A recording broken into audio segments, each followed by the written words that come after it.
if you have any papers in front of you with my signature on them, it's because that is what was required for me to get away from my captors. I don't understand what a man thinks that he has the authority to take another man and throw them in a box. I'd like to face the man or the woman that claims I've done them harm or loss. Mr. Cooley, you need to be quiet now. Gordon Cooley. Case number is 24TR65. Are you Gordon Cooley? You'll need to unmute your screen, sir. Yes, I am the man that is that person.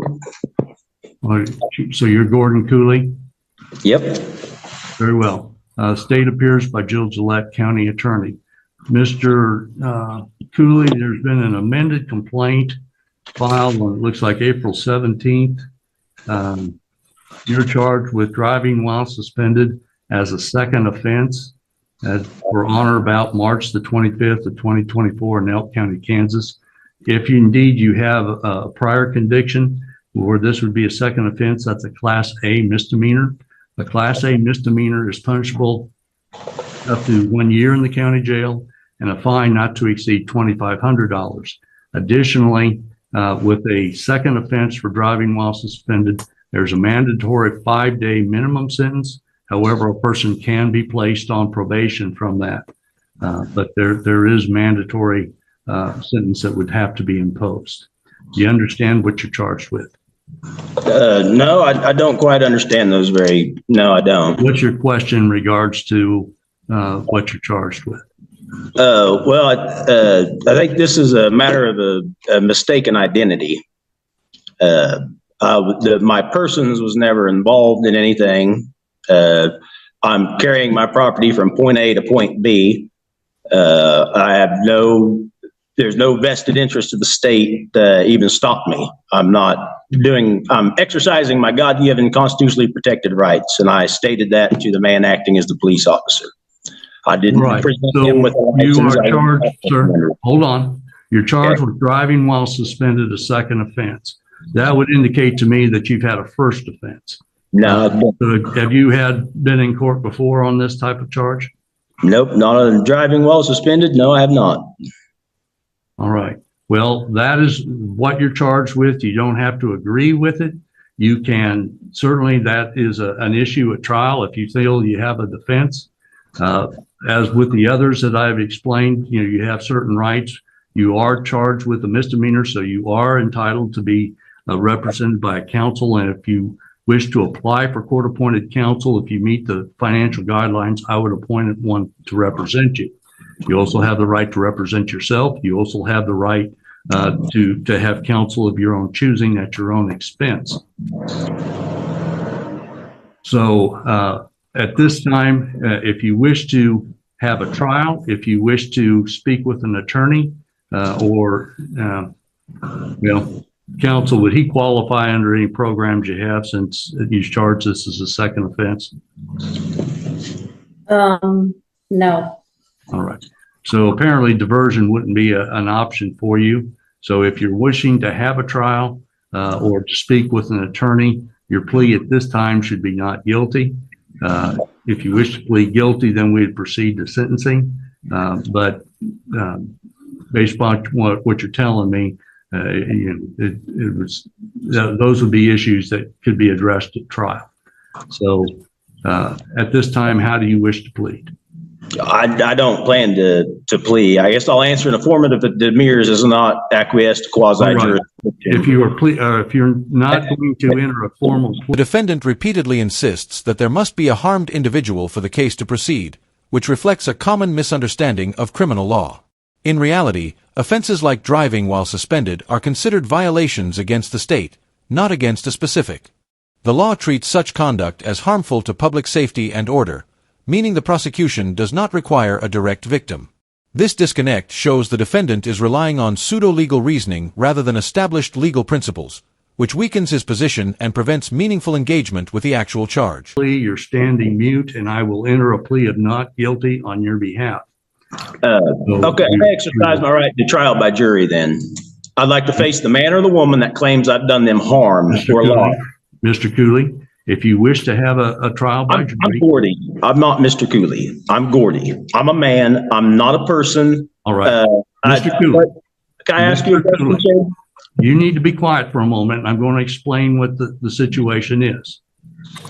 You have the right to be represented by counsel. You entered a plea, refusing to enter a plea, which is fine. A person can stand mute, and I will set this matter for trial. If you wish to be or have a jury trial, you have the right to do so. However, you need to do that in the proper form. With a misdemeanor offense, you have to file a written motion for that request. Otherwise, it's set before the court. So you would need to do that in a timely way. If you're going to represent yourself, you would have to follow the rules as though you're an attorney. So all of those things would, most people don't have the training to where if they're going to do a jury trial, they're better off being represented by counsel. But that's a choice that you're going to have to make. Okay, can I ask you a question? Yes, you may. Can there be a valid cause of action without an injured party? Sir, that's not a valid question for what we're doing here today. I've tried settling this matter in the private twice. If you have any papers in front of you with my signature on them, it's because that is what was required for me to get away from my captors. I don't understand what a man thinks that he has the authority to take another man and throw them in a box when they have harmed no man or woman, no Mr. claim Cooley, has been brought Mr. Cooley, against them. You need to be quiet now. We're going to give you a court date, and you can advise me how you're going to proceed at that court date. If you're going to apply for a jury trial, then you'll need to make that application by that time. Otherwise, you'll be set for a bench trial. That's before the court. Sarah, could you give us a date, please? What sort of time frame would you like, Judge? 30 minutes? Approximately 30 days, 30 minutes would be fine. We can do May 15th at 2:30. At Judge, 2:30? I'm out that afternoon. We could do 11:30 if there's nothing else scheduled there. We put that for a trial for an hour, didn't we? So If you only need 30 minutes, we could do the 11 to 12. well, we said something at 10:30, I believe, or was it the 10 o'clock that was set for trial? It was the 10:30 to 11:30 that was set. Okay, let's set this at 11:30 for a pretrial. So, Mr. Cooley, you will need to appear at the courthouse in Howard. And if you're going to file a motion for a jury trial, you need to have done so by that time. If you're going to hire an attorney, you need to do that. If you're going to apply for an attorney, I would suggest that you do that as soon as possible, so that you can have counsel at that time. Am I going to be able to face the man or the woman that has a claim before me, or are you going to discharge the matter? If there's not a man or a woman here, then this matter needs to be discharged. Sir, I've heard these arguments before, and those are not legal arguments. Somebody's made these things. I'm not a member of the legal society. Sir, Can we bring the law to the court, please? Can we bring the law to the court? Mr. Cooley, stop interrupting. At your hearing, if you have motions that you wish to have heard, you can file them in advance. I would strongly recommend you be represented by counsel. But your court appearance is May 15th at 11:30, and you are to be here in person. I will invoke my common law rights. The defendant's refusal to identify as Mr. and distinction between man and person illustrates a sovereign citizen-style argument that courts consistently reject. The judge remains focused on procedure and repeatedly attempts to guide the defendant back to legally relevant steps, such as entering a plea or requesting a jury trial properly. This highlights a clear contrast. While the defendant challenges the court's authority on philosophical grounds, the court operates strictly within procedural law. As a result, the defendant's approach leads to loss of control over his defense, as the judge proceeds according to standard legal protocol regardless of his personal assertions.